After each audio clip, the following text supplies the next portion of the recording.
नमस्कार। आज की बड़ी खबरें न्यूज नाइट में देश की राजधानी दिल्ली के पब्लिक ट्रांसपोर्ट और इंफ्रास्ट्रक्चर को नई गति देने की बड़ी शुरुआत। पीएम नरेंद्र मोदी की अध्यक्षता में हुई कैबिनेट की बैठक और दिल्ली मेट्रो के फेज 5A के विस्तार को मंजूरी मिली है। 3 साल में परियोजना पूरी करने का लक्ष्य है। इसको विस्तार से हम आपको खबर दिखाएंगे। उधर बांग्लादेश में हिंदू अल्पसंख्यकों पर बढ़ते हमलों को लेकर भारत में आक्रोश गहराया है। दीपू दास की हत्या के बाद कई शहरों में विरोध प्रदर्शन जारी है। कोलकाता में पुलिस की सख्ती और विपक्ष की चुप्पी पर सियासत तेज है। बड़ा सवाल, क्या अल्पसंख्यकों की सुरक्षा सुनिश्चित हो पाएगी? और अंतरिक्ष से आई है भारत की एक और सफलता की खबर। इसरो के बाहुबली LVM-3 ने दुनिया के सबसे भारी कॉमर्शियल सैटेलाइट को लॉन्च किया है। इस खबर को भी हम आपको विस्तार से दिखाएंगे और सबसे खास बात यह है कि हम आपको इन तमाम विषयों की जो गहराई से खबर तो दिखाएंगे ही, इस पर हम चर्चा भी करेंगे। सबसे पहले देखेंगे न्यूज नाइट में हेडलाइंस। केंद्र सरकार ने दिल्ली NCR वालों को दिया नए साल का तोहफा। दिल्ली मेट्रो के विस्तार को मिली मंजूरी। फेज 5A के तहत 12,015 करोड़ रुपए की लागत से बनेंगे 3 नए कॉरिडोर। 16 किलोमीटर की लंबाई में होंगे 13 नए मेट्रो स्टेशन।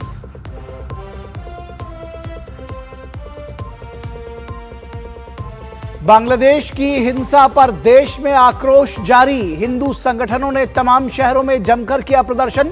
बीजेपी ने बांग्लादेश में हिंदुओं पर अत्याचार के मामले में राहुल, अखिलेश और ममता की चुप्पी पर उठाए हैं सवाल।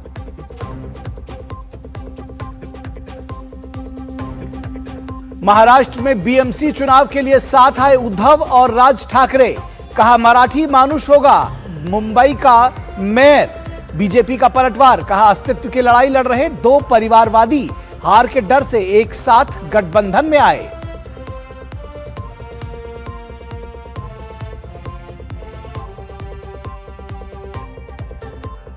यूपी विधानसभा में अवैध अतिक्रमण के खिलाफ योगी सरकार का सख्त रुख। सीएम ने कहा अगर कोई सरकारी जमीन या किसी पौराणिक स्थल पर कब्जा करेगा तो उसके खिलाफ बुलडोजर जरूर चलेगा। सपा के शासन को बताया अराजकता का तांडव।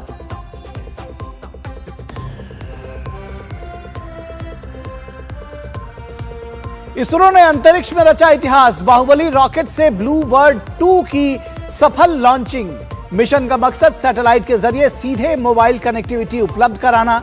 पीएम मोदी ने कहा हमारा अंतरिक्ष कार्यक्रम बना ज्यादा आधुनिक और प्रभावशाली।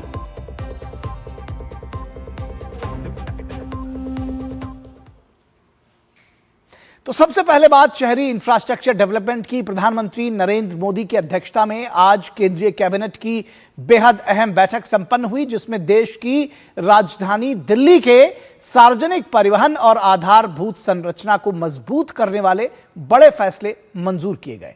कैबिनेट ने दिल्ली मेट्रो रेल परियोजना फेज 5A के विस्तार को मंजूरी दे दी है।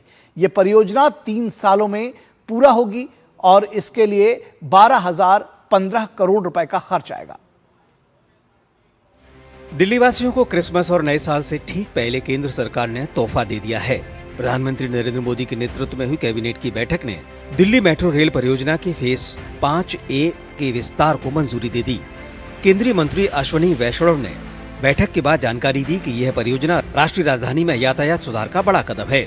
इसको फेज 5A कहा जाएगा। This will be Delhi Metro Phase 5A. 13 stations इसमें बनेंगे, 10 underground and 3 elevated stations. 16 kilometers नई लाइन इसमें बनेगी, 16 kilometers. And the total investment will be 12,015 crore. With this, Delhi Metro network will cross 400 kilometers. Delhi metro rail परियोजना phase 5A के तहत कुल 12,015 करोड़ रुपए की परियोजना के अंतर्गत मेट्रो नेटवर्क को विस्तार देते हुए 3 नए कॉरिडोर बनाए जाएंगे, जिनमें रामकृष्ण आश्रम मार्ग से इंद्रप्रस्थ तक कुल 9.9 किलोमीटर, एरोसिटी से एयरपोर्ट टर्मिनल 1 तक कुल 2.26 किलोमीटर और तुगलकाबाद से कालिंदी कुंज तक कुल 3.9 किलोमीटर।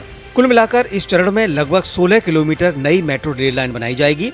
इस विस्तार में 13 नए स्टेशन भी बनाए जाएंगे, जिनमें से अधिकांश भूमिगत स्टेशन होंगे।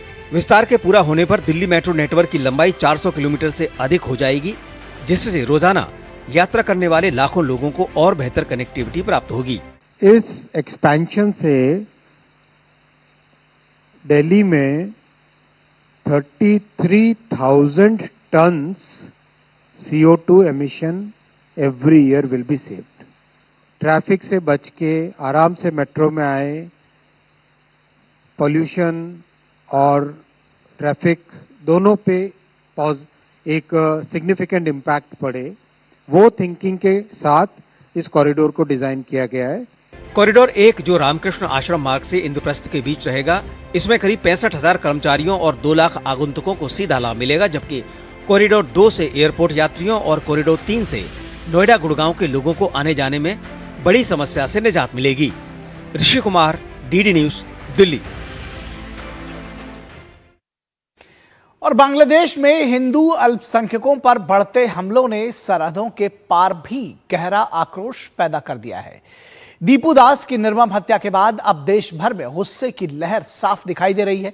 कोलकाता से लेकर लखनऊ तक सड़कों पर उतरकर लोग न्याय की मांग कर रहे हैं, जबकि कई जगहों पर पुलिस प्रशासन का सख्त रवैया भी सवालों के घेरे में है।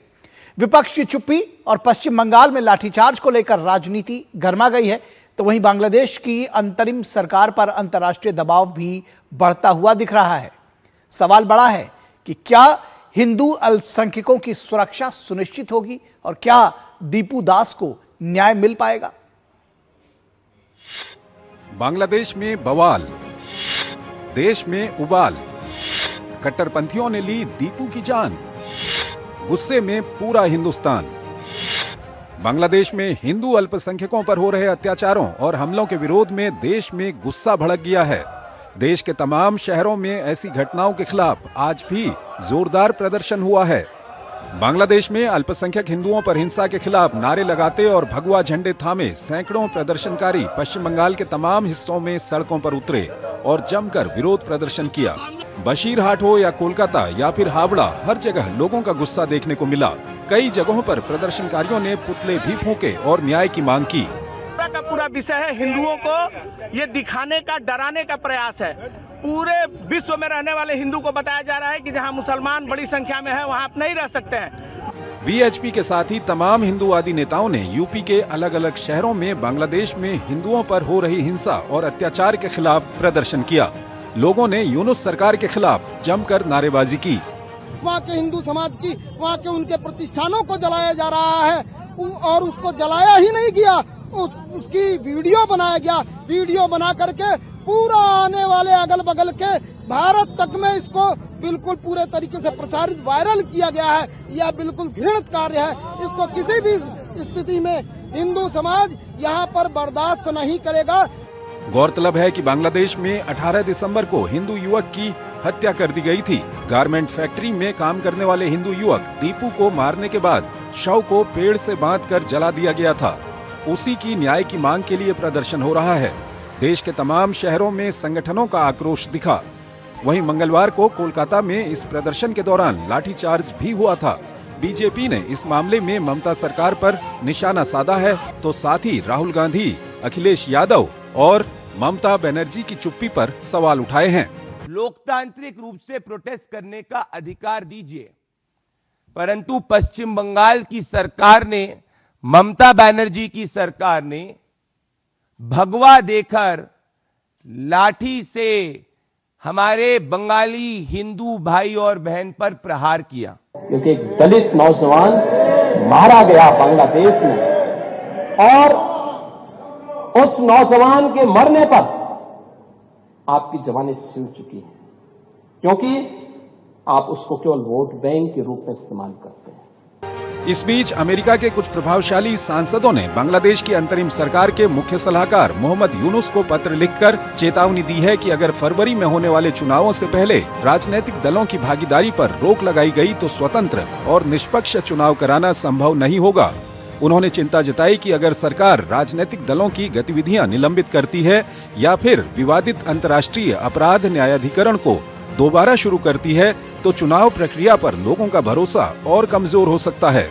बांग्लादेश में हिंदुओं के नरसंहार को लेकर पूरा हिंदुस्तान गुस्से में है और न्याय की मांग कर रहा है। Bureau report, Doordarshan news. और इस पूरी खबर पर हम आज विस्तार से चर्चा करेंगे और इसके विषय में जानेंगे कि दरअसल ये जो पूरी खबर है ये किस तरह से इसमें जो राजनीति का एक जो अंश है वो किस तरह से इसमें लगा हुआ है, ये भी जानने समझने की कोशिश करेंगे। और सबसे खास बात है कि जब विपक्ष के ऊपर आरोप लगते हैं कि ये किस तरह का ये आखिर क्यों सेलेक्टिव हो जाता है विपक्ष, तो ये जानने समझने की जरूरत है कि विपक्ष आखिर सेलेक्टिव क्यों हो जाता है और उसके ऊपर ये जो आरोप चस्पा किए जाते हैं ये कितने सही हैं। और यही आज हमारी विशेष चर्चा का विषय होगा। आज हमारी विशेष चर्चा का विषय है न्याय पर चुप्पी, विपक्ष कटघरे में। न्याय पर चुप्पी, विपक्ष कटघरे में, ये आज हमारी विशेष चर्चा का विषय है। और इस पर बातचीत करने के लिए हमारे साथ खास मेहमान जुड़े हुए हैं। हमारे साथ आरपी सिंह, बीजेपी के प्रवक्ता जुड़े हुए हैं। आरपी सिंह साहब, बहुत स्वागत है आपका। राहुल सिंह काजला जो कांग्रेस के नेता है वो हमारे साथ जुड़े हुए हैं। राहुल सिंह जी, बहुत स्वागत है आपका। हमारे साथ रामकृपाल सिंह जी, वरिष्ठ पत्रकार जुड़े हैं। रामकृपाल जी, बहुत स्वागत है आपका। राहुल सिंह काजला, सबसे पहले सीधा सीधा सवाल आपसे ही कि हिंदू जनभावनाओं को दरकिनार कर ये जो तमाम प्रदर्शन हो रहे हैं अभी देश भर में, उसमें ना कांग्रेस के लोग शामिल हैं, ना कांग्रेस के नेता शामिल हैं। ये सेलेक्टिव सेक्युलरिज्म कहां से? प्रदर्शन में शामिल होना तो दूर, आपके नेताओं ने चुप्पी साध ली है। नहीं निखिल जी, मुझे लगता है कि आपको जानकारी की कमी है यहाँ पर जी। पार्लियामेंट सत्र के आखिरी दिन प्रियंका गांधी जी ने जो ये मुद्दा है अल्पसंख्यक हिंदुओं के खिलाफ जिस प्रकार की घटनाएं बांग्लादेश में हो रही हैं, उसका पुरजोर तरीके से प्रियंका गांधी जी ने विरोध किया था। मैं कांग्रेस पार्टी, मैं जानता हूं निखिल जी, मुझे एक विरोध आया था सर, एक विरोध का एक स्टेटमेंट आया था। और ये हत्या कब हुई है, उसके बाद फिर क्या क्या स्टेटमेंट्स आए, ये जरा विस्तार से बताइए सर। निखिल जी, प्रधानमंत्री मोदी का इस पर क्या स्टेटमेंट आया है? उनकी पूरी पार्टी प्रदर्शन कर रही है सर। नहीं, आप बताइए ना, प्रधानमंत्री मोदी का इस पर क्या स्टेटमेंट है? जवाब देंगे आरपी सिंह, बताइए। एस जयशंकर ने क्या जो डिप्लोमेट्स हैं बांग्लादेश के हमारे देश में उन्हें समन किया? राजनाथ सिंह जी का इस पर क्या स्टेटमेंट आया है? आप मुझे बताइए, भाजपा के नेताओं का क्या स्टेटमेंट आया है? ये लोग कह रहे हैं, अभी प्रदीप भंडारी कह रहे हैं कि विरोध नहीं करने दे रहे, प्रदर्शन नहीं करने दे रहे। अरे शर्म आनी चाहिए इन लोगों को। दिल्ली में जब प्रदूषण के खिलाफ बच्चे प्रदर्शन कर रहे थे, बच्चों को अरेस्ट कर लिया गया। योगी आदित्यनाथ ये प्रदर्शन की बात कर रहे हैं। उन्नाव रेप की पीड़िता जब यूपी में प्रदर्शन कर रही हैं तो उस बेचारी रेप की पीड़िता को इन लोगों ने गिरफ्तार कर लिया। ये लोग प्रदर्शन और लोकतंत्र की बात करेंगे, शर्म आनी चाहिए इन लोगों को। भारत की सरकार क्या कर रही है? आप लोग प्रदर्शन कर रहे हैं, आप ये कहना चाह रहे हैं कि आप लोग प्रदर्शन कर रहे हैं और सरकार प्रदर्शन नहीं करने दे रही है। पूछता हूं, आप लोग विपक्ष से सवाल पूछ रहे हैं, भारत की सरकार से सवाल पूछिए कि बांग्लादेश के डिप्लोमेट्स को क्यों नहीं समन किया गया अभी तक? भारत की सरकार इंटरनेशनल फोरम पर इसके लिए ठीक है, बांग्लादेश के डिप्लोमेट को समन क्यों नहीं किया गया? आपकी जानकारी सर शायद थोड़ी अधूरी है। जैसे आप मुझको कह रहे थे ना, आप तो पॉलिटिकल उस पर नैरेटिव दे रहे हैं, मैं फैक्ट बता रहा हूं। खैर, इस पर आरपी सिंह जवाब देंगे। आरपी सिंह ये कह रहे हैं कि भाई सवाल आप लोगों से पूछे जाने चाहिए और दरअसल आपकी सरकार लाठीचार्ज कर रही है। देखिए, अजीब सी स्थिति है। अब ये कह रहे हैं पोल्यूशन जो कर रहे थे, पोल्यूशन के खिलाफ जो प्रदर्शन कर रहे थे उनके खिलाफ एक्शन हुआ। वो पोल्यूशन के खिलाफ प्रदर्शन था या जो वहां पर आतंकवादी, जब वहां पर जो नक्सलवादी मारा गया उसको लेकर प्रदर्शन था? वही सोच है। ये पूरी की पूरी जो सोच है कांग्रेस की, नक्सल आतंकवादियों का समर्थन वाली सपोर्ट है। ये किसी हद तक जाएंगे? नहीं, इनका कहना है कि भाई आपके पीएम का बयान नहीं आया, राजनाथ सिंह का बयान नहीं आया, बड़े नेताओं का बयान नहीं आया, तो ये आप इनसे कंपेयर क्यों करते हैं? शायद इनको सुनाई नहीं देता कि सरकार ने क्या एक्शन लिया। अभी आपने बताया कि उनके जो यहाँ पे इनवॉइस है उनको बुला लिया गया था जी। उनको बड़े कड़े शब्दों में कह दिया गया है। तो सिर्फ इतनी बात नहीं है ना जी। ये इनसे पूछिए, इनका प्रियंका वाड्रा ने कहा, अरे अपनी माता जी से भी करवा देती, जिन्होंने कहा था जब सीए लागू हुआ था तब यहाँ पे रामलीला मैदान में कार्यक्रम करके कहा था, और प्रियंका वाड्रा भी उसी मंच पे थी, राहुल गांधी भी उसी मंच पे थे, कि अब हमको सीए को लेकर आर पार की लड़ाई लड़नी पड़ेगी। और अगले दिन दिल्ली में दंगे भड़क गए, अगले दिन दिल्ली में दंगे हो गए। ये तो इनसे पूछे ना कि सीए के पक्ष में है, एक मिनट में दे दीजिए, सीए के पक्ष में है, सीए के विरोध में है। ये लोग हैं। आरपी सिंह जी, कम से कम जिम्मेदारी से तो आप बात रखिए। अरे जिम्मेवारी से आप बताइए, क्या आप ये जो हिंदू प्रताड़ित हो रहे हैं उनकी चिंता करने के लिए सीए लाया गया था। आप तो सीए के विरोध में खड़े थे। आप तो सीए के, आपकी नेता सोनिया गांधी ने दिल्ली में धक्के बरसाने वाला काम कैसे नहीं किया था। आप लोग बात करते हर बार की लड़ाई लड़ेंगे हम लोग कि आप एक जिम्मेदार आज समझ में आता है कि सीए का क्या फायदा सर, एक दूसरे के ऊपर मत आज समझ में आता है कि सीए राहुल जी आपको समय मिलेगा। जो हिंदू प्रताड़ित हो रहे हैं उनको देश भारत में नागरिकता देने का मिलता हुआ। राहुल सिंह जी इस तरह से राहुल जी ऐसे मत कीजिए। आपको कोई सवाल पूछना हो तो आप समय लेकर सवाल पूछ रहे हो मुझसे। सुनिए राहुल जी सुनिए, जब हत्या की गई उसी प्रकार से राहुल जी इस तरह से कैसे डिबेट चलेगी? राहुल जी मैं कह रहा हूं आपको अगर कोई सवाल पूछना है उनके तो उनके ऊपर मत बोलिए। आप समय लेकर उनसे कोई सवाल पूछना चाहते हैं आरपी सिंह साहब से तो पूछ लीजिए, आप पूछिए सवाल। निखिल जी मेरा सवाल बहुत साफ सुथरा नरेंद्र मोदी जी ने अभी तक आरपी सिंह साहब को पूछना चाह रहे हैं आपसे। आरपी सिंह साहब क्यों नहीं दिया? आपके मुंह से गए थे, आपके नेता के मुंह में दही जम गई थी। राहुल गांधी के मुंह से एक शब्द निकला, जम गई क्या? एक शब्द निकला उसके मुंह से राहुल गांधी से। आपके पास जवाब है नहीं। आपके राहुल गांधी के मुंह से एक शब्द निकला। आपके नेता कह रहे हैं कि ये एक्शन का रिएक्शन। राहुल सिंह जी आप कह रहे हैं, राहुल सिंह जी आप कह रहे हैं कि सिंह क्या कह रहे हैं, राशिद अलवी क्या कह रहे हैं, ये एक्शन का रिएक्शन हो रहा है। कौन से एक्शन का रिएक्शन हो रहा है? चुल्लू पर पानी है तो डूबो ना जाकर, आप उसको एक्शन का रिएक्शन बता रहे हैं। आप लोग उसको कौन से एक्शन का रिएक्शन? कौन से एक्शन का रिएक्शन बता रहे हैं? जो अटल बिहारी वाजपेयी ने उसको बताइए मेरे को। दिग्विजय सिंह ने बयान दिया साहब, वो उसकी बात कर रहे हैं राहुल सिंह जी।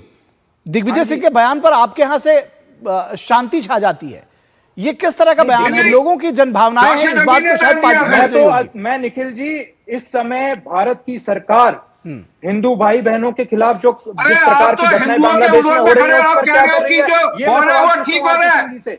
आप कह रहे हो जो हो रहा है वो ठीक हो रहा है। आपकी तरफ से एक भी भर्त्सना कर, देखिए सवाल ये उठ रहा है जो भारत की सरकार ने एनवॉय को समन किया और बुलाया बताया, उसके अलावा देश भर में प्रदर्शन हो रहे हैं, ये आप देख रहे हैं। बात ये सवाल उठ रही है कि जो जनभावनाएं हैं आपके सर आरपी सिंह साहब एक मिनट, आरपी सिंह जी एक मिनट में पूछ रहा हूँ। और राम मंदिर जाया नहीं जाता इनसे, कि बाबर की मजार पर जाकर फतिया पड़ने वाले लोग हैं और राम मंदिर जाने से कतराते हैं। बांग्लादेश में घटनाएं हुई थी तब 1971 में पाकिस्तान के 2 टुकड़े कर दिए थे। मैं उस कांग्रेस पार्टी से आता हूं, आप लोगों से सीखने की जरूरत नहीं है। उसी कांग्रेस के जब 93,000 हमारे फौजी जब पाकिस्तान के फौजी हमारे पास थे, उनको वापस दे दिया थाली में परोसकर, और हमारे 54 फौजी नहीं ला पाए थे वापस वहां से। आपको बंगाल अभी याद आता है क्योंकि बंगाल में चुनाव है। क्या करते हो आप? बंगाल के लिए बच्चे बंगाल का पैसा चुरा करके बैठी हुई है केंद्र की सरकार। अच्छा ठीक है भाई, इस तरह से तो किसी की बात नहीं समझ में आएगी, इस तरह से किसी की बात नहीं समझ में आएगी। मैं रामकृपाल सिंह जी को इस चर्चा में लेकर आना चाहता हूं। आप प्लीज दोनों लोग शांत हो जाइए। मैं चलिए एक दूसरा व्यू सुनते हैं रामकृपाल सिंह जी का। रामकृपाल सिंह जी निखिल जी से पूछिए ना कि कौन से एक्शन का रिएक्शन हो रहा है।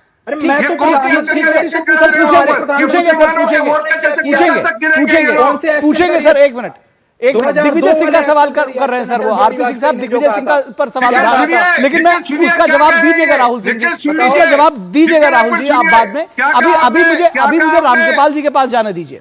ठीक है, सुनिए निखिल ने क्या कहा कि 2002 का एक्शन का रिएक्शन बांग्लादेश में हो रहा है। ठीक सर, इसका जवाब राहुल सिंह जी देंगे जब उनकी बारी आएगी। राहुल जी आप इसका जवाब दीजिएगा दिग्विजय सिंह के स्टेटमेंट का। लेकिन मैं अभी रामकृपाल जी को एक्शन का रिएक्शन हो रहा है वहां पर। ठीक है सर, मैं रामकृपाल जी को जोड़ रहा हूं, पहले रामकृपाल जी से उनका स्टेटमेंट, उनसे उनका व्यू जान लेते हैं, फिर आगे बढ़ते हैं। रामकृपाल जी ये जानना समझना चाहेंगे कि जब देश की बात आती है और बांग्लादेश में जिस तरह से हिंदुओं का उत्पीड़न अत्याचार हो रहा है, उस पर देश की सभी पार्टियों को, हर पार्टी को एक सुर में एक स्वर में बोलना चाहिए। जनता उद्वेलित आंदोलित है, लेकिन जो राजनीतिक दल हैं वो इसमें बटे हुए नजर आ रहे हैं। कैसे इसका आकलन करेंगे इस स्थिति का? और कांग्रेस जो कह रही है कि ये सारा जिम्मेदारी सरकार की है, क्या सचमुच सारी जिम्मेदारी सरकार की है या उनको भी स्टेटमेंट्स देने चाहिए और पुरजोर बुलंदी के साथ देने चाहिए? देखिए, जो कुछ भी बांग्लादेश में हुआ है उसमें तो पूरे देश को इरेस्पेक्टिव ऑफ द पार्टी, धर्म, संप्रदाय, इन सबसे हट करके पहली बात तो यह है कि वो चाहे हिंदू हो, चाहे मुसलमान भी हो, चाहे कोई भी हो, वो इंसान था। एक इंसान को जिस तरह से बांग्लादेश में मारा गया है उस पर तो कोई पार्टी लाइन छोड़ करके उसकी निंदा की जानी चाहिए थी। और जो लोग यहाँ मोदी की कब्र खोदते हैं, मोदी मर जा कहते हैं, वो एक बार यूनुस का नाम लेकर के अगर विपक्ष आलोचना कर दिया होता, उसके बाद लाख सवालों मोदी पर लाख तोहमत लगाता तो अच्छा लगता। सबसे पहले तो वो दीप दास का नाम लेकर के, दीपू का नाम लेकर के, और उसकी पूरी तरह से वो करना चाहिए था कि हर हालत में विपक्ष एक है। लेकिन मैं देख रहा हूं कि किस तरह से केवल एक चीज है कि कहीं इससे हमारा जो कोर स्ट्रेंथ है, वोट जो कोर स्ट्रेंथ है, वो कहीं बिगड़ तो नहीं जाएगा। इस डर से इस देश का विपक्ष अगर इंसानियत के ऊपर भी नहीं बोल सकता है तो मुझे बहुत तकलीफ है। अभी कांग्रेस के प्रवक्ता लगातार ये बात कह रहे हैं कि मोदी ने क्या कहा, फलाना ने क्या कहा। मैं एक छोटी सी चीज पूछता हूं, आप लोगों ने, पूरे विपक्ष ने क्या यूनुस का नाम लिया? मोदी जी का आप लाख उनकी आलोचना कर लीजिए, पूरे बीजेपी पर गाली दीजिए, मैं कोई बीजेपी का वो समर्थन नहीं कर रहा हूं, लेकिन कम से कम एक भारतीय होने के नाते कम से कम इतना कहना चाहिए था कि दीपू दास की जिस तरह से हत्या की गई है उसके लिए यूनुस गुनहगार है, उसे हटना चाहिए। और जब से भी आया है वो जी, पहली बार भी जब दंगा हुआ जिसके चलते शेख हसीना भागी, तब भी यही हालत विपक्ष की थी। उसको समझ में नहीं आ रहा था कि हमारा वोट बैंक कहीं नाराज न हो जाए। तो तुष्टीकरण की इतनी घटिया राजनीति विपक्ष कर रहा है और इसीलिए उसे लगातार चुनाव दर चुनाव उसको जनता रिजेक्ट कर रही है, उसके असली चेहरे को। सर इस पर रिएक्शन ले लेते हैं आपकी बात पर। राहुल सिंह जी, इस बात का जवाब दीजिए कि दीपू, चलिए ठीक है, आप बीजेपी को जो भी लानत मलानत आपको करना है, आपका अधिकार है, आप करिए, आप दोनों लोग एक दूसरे की करिए। लेकिन सवाल ये जो एक वैलिड प्रश्न उठाया उन्होंने कि दीपू दास का नाम लेकर, यूनुस सरकार का नाम लेकर आपके पार्टी की तरफ से या विपक्ष की तरफ से आलोचना क्यों नहीं हुई? क्या इसके पीछे वोट बैंक और तुष्टीकरण की सियासत थी? अगर नहीं तो क्यों नहीं हुई? निखिल जी, बहुत खुल करके प्रियंका गांधी वाड्रा जी ने इस विषय के ऊपर और जो घटना हुई उसके ऊपर अपना स्टेटमेंट दिया था। ये फिर बोलने लग जाते हैं। नहीं, आरपी सिंह साहब उनको सुन लीजिए। आरपी सिंह उनको सुन लीजिए। आरपी सिंह उनको सुन लीजिए। अरे आरपी सिंह उनको सुन लीजिए, उनको सुन तो लीजिए, उनको सुन तो लीजिए, फिर आपकी बारी आएगी, आप बोलिएगा। वो कांग्रेस पार्टी को हाउस में रिप्रेजेंट कर रही थी क्योंकि नरेंद्र मोदी, दीपू दास और यूनुस का नाम लेकर प्रियंका गांधी ने स्टेटमेंट दिया था क्या सर? निखिल जी, फिर बीच में बोलने लग जाता है। एक मिनट आरपी सिंह साहब आप शांत हो जाइए। अभी आपके पास आएंगे, आप अपना पक्ष रखिएगा। मैं ये जानना चाहता हूं राहुल सिंह जी कि क्या दीपू दास और यूनुस का नाम लेकर के प्रियंका गांधी ने इस घटना की भर्त्सना की थी, निंदा की थी? निखिल जी, ये जो विषय है, जो ये घटना है, ये कोई एक को सिंगल आउट कर करके नहीं देखा जा सकता। भाई सिंगल आउट इस घटना का जिस बर्बरता से किया गया है वही तो वो सवाल उठा रहे हैं। सारे लोग दीपू दास को जिस तरह से फैक्ट्री से निकालकर मारा गया और जलाया गया हो रही है, उनके खिलाफ उसकी आलोचना करी है। तो ये सिंगल, ऐसा तो नहीं है कि ये इंसिडेंट उसमें नहीं होगा। यूनुस सरकार का नाम लिया, हाँ, यूनुस जी का नाम लिया, यूनुस सरकार का। अब वो आपसे और हमसे पूछ करके तो स्टेटमेंट देंगी नहीं। ठीक है सर, ठीक, आपका पॉइंट आ गया सर, आपका पॉइंट आ गया। मैं इस पर कोई एनालिसिस नहीं करूंगा, जनता देख रही है, समझदार है। आरपी सिंह साहब, आप ठीक है सर, आपका पॉइंट आ गया। मैं आपके पॉइंट को वैलिडेट करता हूं। मैं तो कुछ उसमें मैं कोई प्रश्न उठा ही नहीं रहा हूं। आपने कहा सर आपने कहा कि भाई जनता वो जो उनका मन होगा वो आलोचना करेंगी। मेरा सवाल था, दीपू दास का नाम लिया, आपने कहा कि नहीं लिया, लेकिन हर एक मुद्दे पर, हर एक मर्डर पर नाम नहीं लेंगे। आप ये कह रहे हैं कि हर एक व्यक्ति का नाम नहीं लेंगे, यूनुस का नाम नहीं लेंगे। ठीक है, वो आपका अपना ठीक है, आपने बताया, कोई बात नहीं। आरपी सिंह साहब, क्या ये सरकार की जिम्मेदारी है किसी भी तरह से कि बांग्लादेश पर कोई और सख्त एक्शन लिया जाए? इस सरकार को रिकॉग्नाइज क्यों कर रही है गवर्नमेंट ऑफ इंडिया, जब शेख हसीना को हमने रिफ्यूज दिया हुआ है? ठीक है, जब आप लोग अपील कर रहे हैं तो लीजिए सर, वो जवाब तो दें। आरपी सिंह जी इनसे पूछे, राहुल गांधी जर्मनी में थे, भारत को गालियां निकाल रहे थे कि भारत में प्रोडक्शन नहीं होती, भारत में यह गड़बड़ है, भारत में यह गड़बड़ है, भारत में संविधान नहीं चलता। अरे वहीं से 2 अक्षर बोल देते मोहम्मद यूनुस को लेकर। अच्छा नहीं बोल सकते मोहम्मद यूनुस को कि आपको यहाँ पर मुसलमानों का वोट चाहिए क्योंकि आप मुस्लिम लीग पार्टी है। आप दीपू का नाम ले लेते। आप इतना कहते कि जो बंगाल में हो रहा हो गलत, जो बांग्लादेश में हो रहा हो गलत हो रहा है, इतना ही कह देते, नहीं बोलेंगे। अरे ये लोग बाबर की मजार पे जाकर फतिया पढ़ने वाले लोग जिन्होंने आज तक अयोध्या मंदिर नहीं गए, जो आज तक, उनसे क्या एक्सपेक्ट करते हैं आप?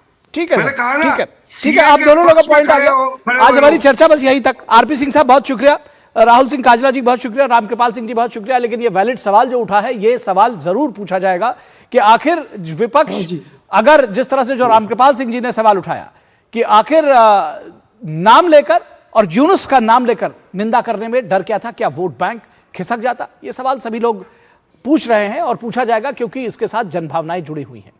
यहां रुकेंगे एक छोटे से ब्रेक के लिए, कहीं मत जाइएगा, जल्द हाजिर होंगे।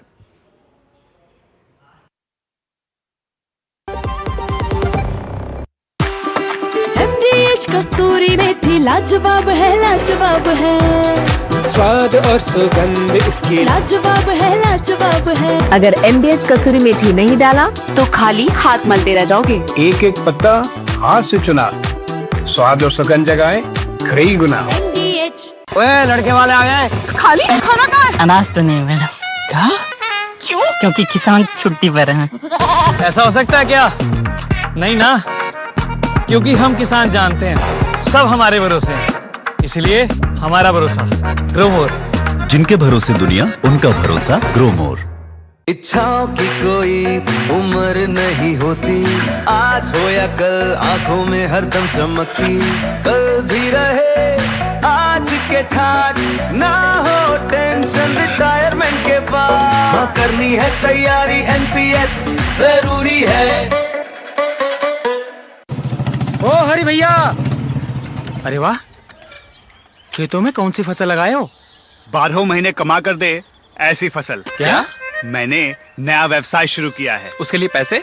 इसमें किसी निवेश की जरूरत ही नहीं। अच्छा मुखिया जी। अरे मुखिया जी नमस्ते। अरे हरी, कब आ रहे हो? आप बस चलिए, मैं पहुंचता हूं। अब मैं LIC एजेंट हूं। LIC एजेंट बनो, अब बड़ा सोचो। हमारी वेबसाइट पर जाएं या अपनी नजदीकी LIC शाखा से संपर्क करें। मेरी पसंद, मेरी पसंद, मेरी पसंद, मेरी पसंद, हमारी पसंद, हम सबकी पसंद। मजबूत देश का मजबूत सरिया हो गया स्टील। वाह, गाय तुम्हारी माता है ना? तो पशुहार के नाम पर जहर क्यों खिलाता है?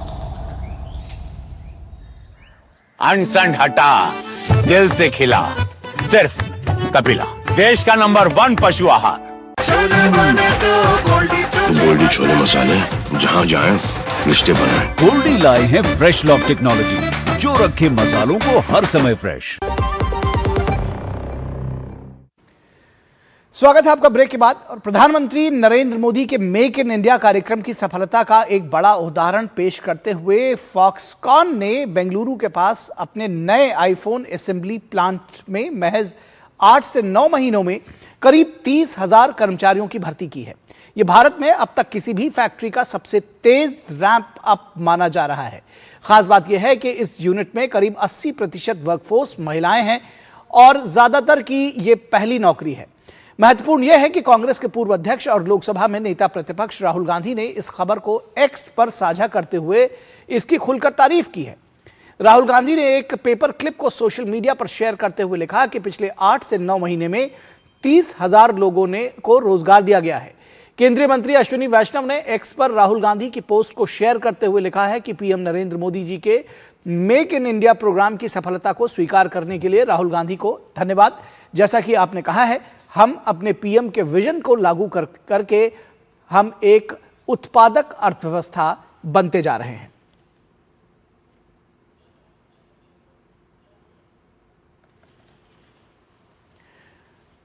तो फॉक्सकॉन क्या है दरअसल, ये भी हम आपको बताते हैं। फॉक्सकॉन, जिसका पूरा नाम है Hon Hai precision industry company limited, Taiwan की एक बहुराष्ट्रीय इलेक्ट्रॉनिक्स अनुबंध विनिर्माण की कंपनी है जो दुनिया की सबसे बड़ी इलेक्ट्रॉनिक्स निर्माता है, जो Apple iPhone, iPad, Sony, PlayStation Nintendo, Microsoft और एक्सबॉक्स और कुछ अन्य प्रमुख ब्रांड्स के लिए उत्पाद बनाती है।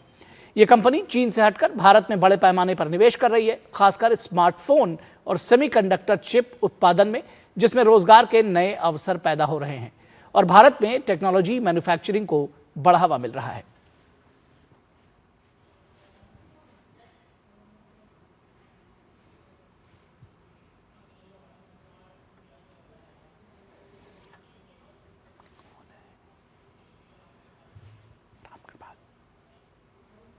और इस पूरे विषय पर बातचीत करने के लिए हमारे साथ हमारी संवाददाता ज्योति बेंगलुरु से जुड़ी हुई हैं और वरिष्ठ पत्रकार रामकृपाल सिंह हमारे साथ जुड़े हुए हैं। आप दोनों का स्वागत है। ज्योति, सबसे पहले आपके पास, और ये जानना चाहेंगे कि फॉक्सकॉन का ये जो जिस तरह से 8-9 महीने में 30,000 से अधिक जॉब, किस तरह से लोगों में रिएक्शन है, और आप थोड़ा सा मुझे बताइए कि वहां पर किस तरह से जो ये पूरा एरिया है और जहां से ये जॉब मिल रही है लोगों को, क्या रिएक्शन है लोगों में, और किस तरह का वहां की जो लोकल अर्थव्यवस्था है उनमें, उसके लिए भी ये एक बड़ा मुफीद साबित हो रहा है।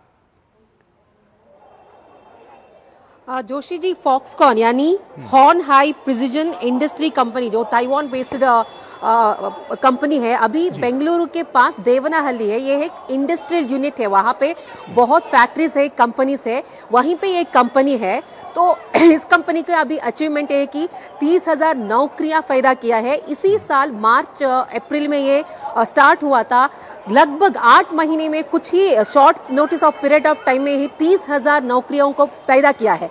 सो ये कंपनी जो है अभी तक इस मैन्युफैक्चरिंग यूनिट में ये कंपनी फॉक्सकॉन कंपनी 20,000 करोड़ तक इन्वेस्ट किया है। और ये जो मैन्युफैक्चरिंग यूनिट है, आईफोन का मैन्युफैक्चरिंग यूनिट है, 300 एकड़ फैला हुआ है। तो पहले ये आईफोन 16 मैन्युफैक्चरिंग कर रहा था, अभी आईफोन 17 प्रो अपडेट वर्जन अभी प्रोड्यूस कर रहा है। जैसे आपने पूछा, देवनाहल्ली यहाँ पे बहुत मैन्युफैक्चरिंग यूनिट है, सो इसमें से आईफोन का ये एक यूनिट है। और एक बात है यहाँ पे हमें ऑब्जर्व करना चाहिए, जो 80% है महिलाएं हैं और 19 to 24 the first time job करते हैं, उनको भी यहाँ पे जॉब अपॉर्चुनिटी मिला है। ये सब मेक इन इंडिया के तहत हुआ है। सो यहाँ की लोग जो है, यहाँ के फैमिलीज उनके यहाँ पे काम जो करते हैं बहुत संतुष्ट है, उनका हैप्पीनेस एक्सप्रेस करते हैं, क्योंकि उनका जो सैलरीज है वो भी एक जो बेसिक सैलरी है 18,000 to 20,000 उन्हें मिलता है। सो ये सब देखकर वो लोग कहते हैं कि हमें एक अच्छा जीवन स्तर मिला है इसी कंपनी की वजह से। ये कंपनी यहाँ पे आकर जो कर्नाटका में यहाँ पे जो आईफोन बेस्ड कंपनी है, यहाँ पे जो मैन्युफैक्चरिंग कर रहा है, ये सब मेक इन इंडिया के तहत हुआ है। प्रधानमंत्री नरेंद्र मोदी जी की एक महत्वाकांक्षी योजना है ये। सो कर्नाटका की मेक इन इंडिया की जो, और आईटीबीटी मिनिस्टर प्रियंक खरगे भी इस पे ट्वीट किए हैं। राहुल गांधी जी, दो लोकसभा की ऑपोजिशन लीडर है, वो भी ट्वीट किए हैं। सो कर्नाटका की अगर मेक इन इंडिया की बात करें, कर्नाटका में इम्पैक्ट देखे तो इलेक्ट्रॉनिक सिस्टम में हो या automobile companies JSW, Mahindra, Toyota, वो भी यहाँ पे इन्वेस्ट कर रहे हैं। मतलब ये सब मेक इन इंडिया की इम्पैक्ट ही है। जी बिल्कुल, मेक इन इंडिया की बात हो रही है। रामकृपाल जी, राहुल गांधी जब बाहर जाते हैं तो वो कहते हैं कि भारत में जो मैन्युफैक्चरिंग सेक्टर है वो बैठ गया है और मैन्युफैक्चरिंग नहीं हो रही है। तमाम सारी बातें वो लगातार, कोई पहली बार उन्होंने जर्मनी में नहीं कहा है, इससे पहले भी कहते रहे, आप वाकिफ हैं इन बातों से। लेकिन फिर वो जब कर्नाटक की बात आती है तो वो शायद इस बात से अनजान, उनको वो कर्नाटक को श्रेय देना चाहते हैं, दे रहे होंगे, लेकिन वो इस बात से अनजान की मेक इन इंडिया की बात कर रहे हैं। उन्होंने ये बात कम से कम इस बात को अपने फेसबुक पोस्ट पे उन्होंने डाला कि 30,000 लोगों को नौकरियां मिली हैं और वो भी 80% महिलाओं को। तो कम से कम अनजाने में ही रिकॉग्निशन मिला है। देखिए, अनजाने में तो नहीं है, वो अच्छी तरह से जानते हैं। हाँ, उन्होंने स्वीकार सार्वजनिक, तो ये कहा जाए कि श्रेय लेने के चक्कर में वो कहेगा इस बात को, ऐसा समझे? हाँ, चाहे जो भी रहा हो, सबसे बड़ी बात यह है कि कम से कम उन्होंने कोई एक, जिस देश को कह चुके थे कि डेड इकोनॉमी है, BMW की ऑफिस में वहां जा करके उसके फैक्ट्री में उन्होंने कहा कि इंडिया में तो मैन्युफैक्चरिंग बिल्कुल डूबी हुई है। वही अगर उनका एक ट्वीट आता है कि फॉक्सकॉन ने 4-6 महीने के अंदर अंदर इतना बड़ा 30,000 लोगों को एम्प्लॉयमेंट दिया है। और ये सबसे बड़ी बात है कि विमेन लेड, यानी उसमें 80% महिलाएं हैं जी। तो एक तो ये देखिए, ये एक अपने आप में ये जो हमारी आज सरकार की जो नीति है क्या है कि स्टार्टअप जो उन्होंने किया था, विमेन एम्पावरमेंट, और आप देखिए कि किस तरह से ये जो चीजें हैं ना कि स्टार्टअप है, मैन्युफैक्चरिंग यानी भारत में ही बनाओ, ये जो मोदी जी का प्रयास था, अब उसका एक राहुल जी ने भी इसको स्वीकार किया है। हो सकता है कल को ये कहें कि इसमें सिद्धारमैया जी का बहुत बड़ी भूमिका है या कुमार जी की भूमिका है, मैं नहीं कहता, लेकिन जो पॉलिसी थी केंद्र की उसके तहत ही फॉक्सकॉन ने ये सब चीजें की हैं। और निश्चित तौर पर राहुल जी को इस बात के लिए, जैसा कि अश्विनी जी ने उनकी तारीफ की है, मैं भी इसके लिए उनको बधाई देता हूं।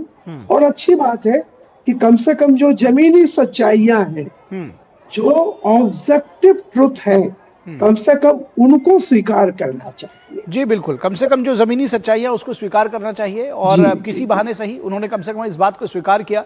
मेक इन इंडिया की जो बात है, और बस यही रहता है कि अगर इस बात को थोड़ा एक बार विदेशों में भी कहते तो शायद ज़्यादा अच्छा लगता, लेकिन फिलहाल उनकी अपनी सियासत है, उस पर हम कुछ भी कॉमेंट नहीं करेंगे। बहुत शुक्रिया ज्योति जी आपका और रामकृपाल जी आपका हमारे साथ जुड़ने के लिए।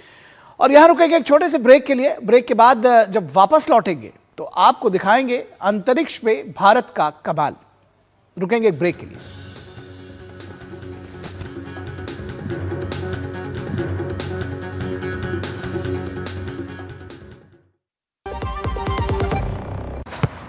इसको तो फुटबॉल खेलना भी आ गया और इसे तो पियानो बजाने भी आ गया। चंद्रयान भी उतर गया चांद पर हमें अब तक टेस्टी राजमा बनाना नहीं आया। बिना MDH राजमा मसाला के टेस्टी राजमा कैसे बनेगा? स्वादिष्ट राजमा के लिए MDH राजमा मसाला। क्या स्वादिष्ट राजमा बनाए? MDH।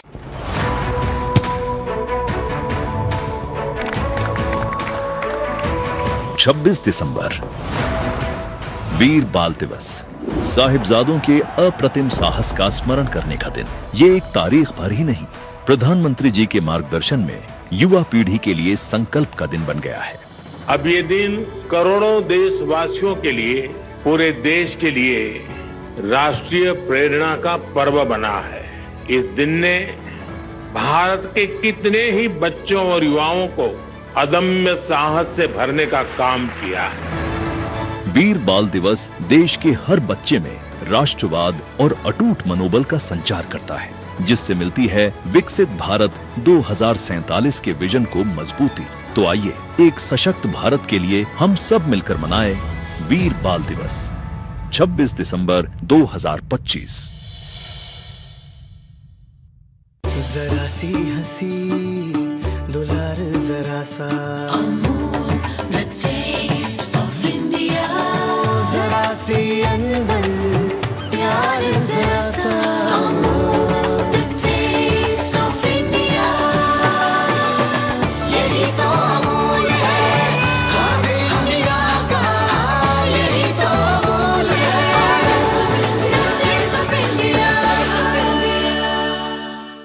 जब धरती चीर कर निकलता है लोहे का पत्थर और मिलता है मोंगिया के जोश से, फिर तपता है, पिघलता है और बनता है फौलाद।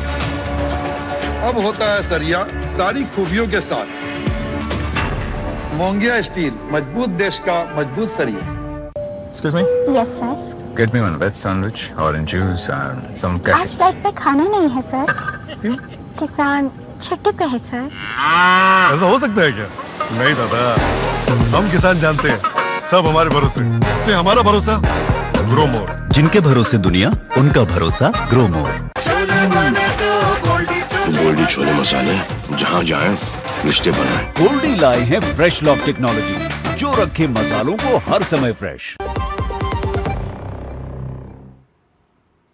स्वागत है आपका ब्रेक के बाद। और अब बात होगी इसरो की। भारत ने आज अंतरिक्ष के आसमान में एक और स्वर्णिम अध्याय जोड़ दिया है। इसरो के बाहुबली LVM-3 ने दुनिया के सबसे भारी कमर्शियल कम्युनिकेशन सैटेलाइट को सफलता के साथ अंतरिक्ष में स्थापित कर नई मिसाल कायम की है। इस ऐतिहासिक उड़ान ने न सिर्फ भारत की तकनीकी क्षमता बल्कि वैश्विक स्पेस मार्केट में हमारी मजबूत दावेदारी भी साबित की है। गगनयान जैसे भविष्य के बड़े मिशंस की ओर बढ़ते भारत के कदम अब और अधिक आत्मविश्वास के साथ भरे हुए नजर आ रहे हैं। अंतरिक्ष में भारत की ऐतिहासिक उड़ान, इसरो के बाहुबली ने रचा इतिहास। सबसे भारी कमर्शियल सैटेलाइट लॉन्च, अंतरिक्ष में बड़ा भारत का दबदबा। दुनिया ने एक बार फिर भारत की अंतरिक्ष ताकत देखी जब इसरो ने इतिहास रचते हुए दुनिया के सबसे बड़े कमर्शियल कम्युनिकेशन सैटेलाइट का सफल परसेप्शन किया। चेन्नई से लगभग 135 किलोमीटर पूर्व स्थित अंतरिक्ष केंद्र से बाहुबली रॉकेट LVM-3M6 के जरिए अमेरिकी सैटेलाइट ब्लूबर्ड ब्लॉक 2 को लॉन्च किया गया। इसरो ने सैटेलाइट को तय कक्षा में सफलतापूर्वक पहुंचाकर अपनी तकनीकी क्षमता को फिर साबित कर दिखाया। इसरो चेयरमैन वी नारायणन ने इसे देश के लिए बड़ी उपलब्धि बताया। Today we have got a very important achievement. The LVM-3M6 rocket, the Bahubali rocket of India, has placed the heaviest satellite from Indian soil in the perfectly intended orbit. LVM-3 का ये छठा ऑपरेशनल मिशन है और अब तक का सबसे भारी पेलोड। ब्लूबर्ड ब्लॉक 2 मिशन का मकसद सैटेलाइट के जरिए सीधे मोबाइल कनेक्टिविटी उपलब्ध कराना है। ये नेटवर्क कहीं भी, कभी भी, सभी के लिए 4G और 5G वॉइस, वीडियो कॉल, संदेश, स्ट्रीमिंग और डेटा सेवाएं उपलब्ध कराएगा। इस मिशन से इसरो की कमर्शियल सेक्टर में पकड़ मजबूत होगी। ब्लूबर्ड ब्लॉक 2 की खासियत की बात करें तो ब्लूबर्ड ब्लॉक 2 दुनिया का सबसे बड़ा कमर्शियल संचार सैटेलाइट है। ये सामान्य स्मार्टफोन को स्पेस से सीधे हाई स्पीड ब्रॉडबैंड देगा। ब्लूबर्ड ब्लॉक 2 सैटेलाइट का वजन 6100 किलोग्राम है। ये 4G और 5G नेटवर्क को सपोर्ट करता है, साथ ही बिना टावर या फाइबर के इंटरनेट का सीधा कनेक्शन पहुंचाएगा।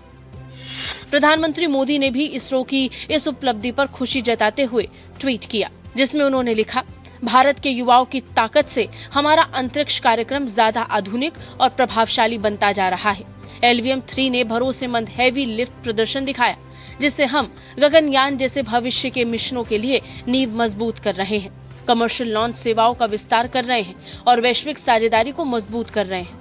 ये बढ़ी हुई क्षमता और आत्मनिर्भरता में वृद्धि आने वाली पीढ़ियों के लिए बहुत अच्छा है। केंद्रीय गृह एवं सहकारिता मंत्री अमित शाह ने भी सफलता के लिए इसरो को बधाई दी। उन्होंने कहा, आज लॉन्च किया गया अमेरिकी अंतरिक्ष यान ब्लूबर्ड ब्लॉक 2 दुनिया भर में बेहतर संचार सुविधा देगा।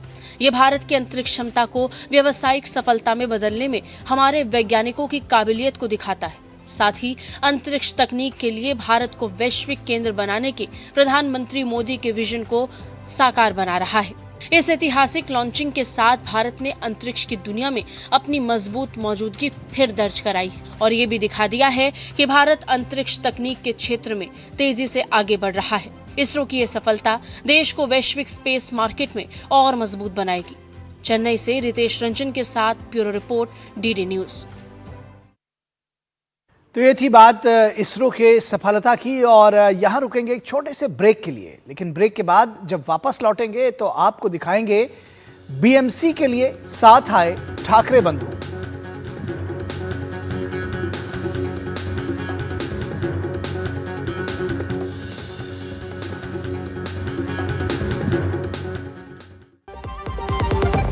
अदरक की हुई कुटाई, चाय की पतीली चढ़ाई, कैसी बनी चाय?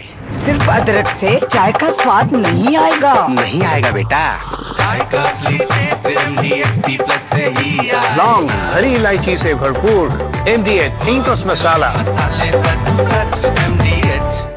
पढ़ता है, खेलता है, झूलता उछलता है, दौड़ता कभी कभी दौड़ कराता है, आगे आगे बढ़ता है इंडिया, अमूल दूध पीता है इंडिया। ऑर्डर ले ले भाई, ऑर्डर ले ले। अनाज नहीं है, खाना नहीं मिलेगा। क्यों? क्योंकि किसान छुट्टी पर है। ऐसा हो सकता है क्या? नहीं ना, क्योंकि हम किसान जानते हैं कि सब हमारे भरोसे हैं, इसलिए हमारा भरोसा ग्रोमोर। जिनके भरोसे दुनिया, उनका भरोसा ग्रोमोर। मेरी पसंद, मेरी पसंद, मेरी पसंद, मेरी पसंद। हमारी पसंद। हम सबकी पसंद। मजबूत देश का मजबूत सरिया हो गया स्टील। कौन है जो जोड़े देश को? विकसित भारत का विकसित भारत।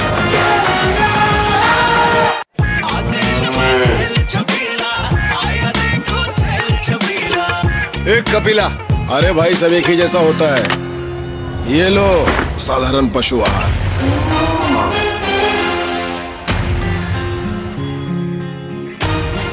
इस देश की हर माँ, बच्चे, बूढ़े, जवान, खिलाड़ी, डॉक्टर, इंजीनियर, सबको गाय भैंस की दूध की शक्ति पर भरोसा है। पर जब इन पशुओं को कपिला पशु आहार मिलेगा, तभी तो दूध सिर्फ ज्यादा ही नहीं, शक्ति से भरपूर भी होगा।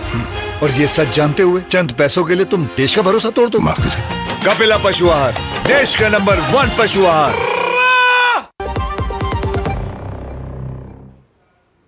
ब्रेक के बाद एक बार फिर आप सभी का स्वागत है और बात महाराष्ट्र के सियासत की। बीएमसी चुनावों से पहले महाराष्ट्र की राजनीति में बड़ा सियासी उलटफेर सामने आ रहा है। सालों बाद ठाकरे परिवार एक बार फिर मंच पर एक साथ दिखाई दिया है।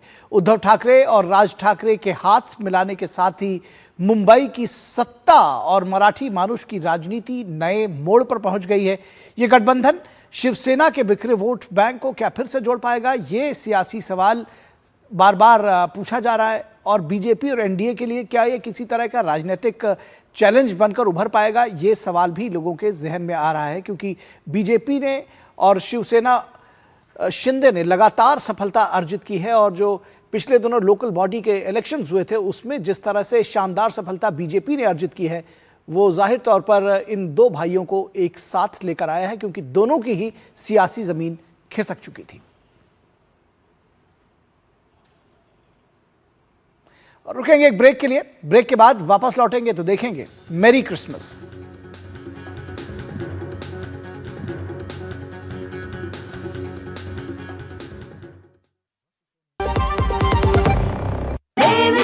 बेमिसाल MDH कश्मीरी, लाल रंग इसका अपार, तीखा कम है फिर भी स्वाद। बेमिसाल MDH कश्मीरी, और कम डाल पर असली डाल। MDH कश्मीरी लाल मिर्च पाउडर। MDH। तीनों कॉलेज में डोंट वरी। फीस तो देखो। क्या हाल है? क्या हुआ? हाँ, फीस की टेंशन। राहुल का बैंक अकाउंट तो है ही। रास्ता क्लियर। बैंक से जरूरत भर के हिसाब से स्टूडेंट एजुकेशन लोन इजीली मिलेगा, और उसमें भी 4 लाख रुपए तक, नो कोलैटरल। वो कहाँ है? मिठाई। आरबीआई कहता है करो से ही शुरुआत, बनो फाइनेंशियली स्मार्ट। पता है, लोग अक्सर मुझसे पूछते हैं कॉल सेंटर का स्टेडी जॉब क्यों छोड़ा? I wanted more out of life. बस मैंने अपना स्टार्टअप शुरू किया। जानना चाहोगे कैसे? Then start up your own business as an LIC agent. यहाँ सब कुछ है, great products, zero investment, leading organization and unlimited opportunities. तो क्या आप तैयार हैं? LIC एजेंट बनो, अब बड़ा सोचो। हमारी वेबसाइट पर जाएं या अपनी नजदीकी LIC शाखा से संपर्क करें। कौन है जो जोड़े देश को? विकसित भारत का विकसित भारत। जरा सी हंसी दुलार जरा सा, जरा सी अनबन प्यार जरा सा,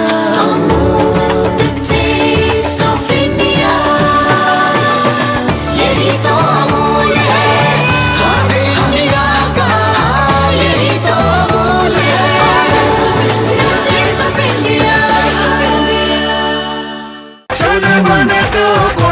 गोल्डी छोले मसाले, जहाँ जाए रिश्ते बनाए। गोल्डी लाए हैं फ्रेश लॉक टेक्नोलॉजी, जो रखे मसालों को हर समय फ्रेश।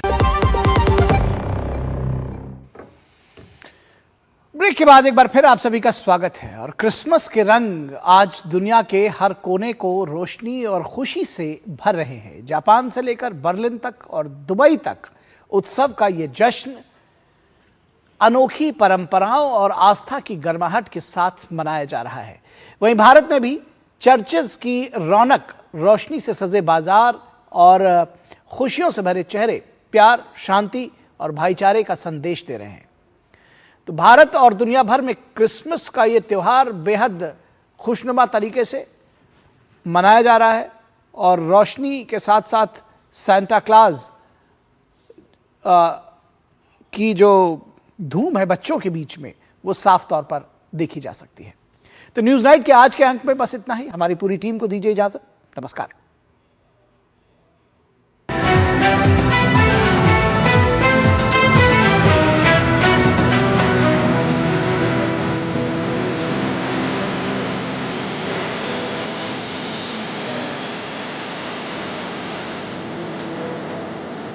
न्यूज नाइट के प्रायोजक थे LIC, हर पल आपके साथ। गोल्डी मसाले लाए हैं फ्रेश लॉक टेक्नोलॉजी जो रखे मसालों को हर समय फ्रेश। गोल्डी मसाले।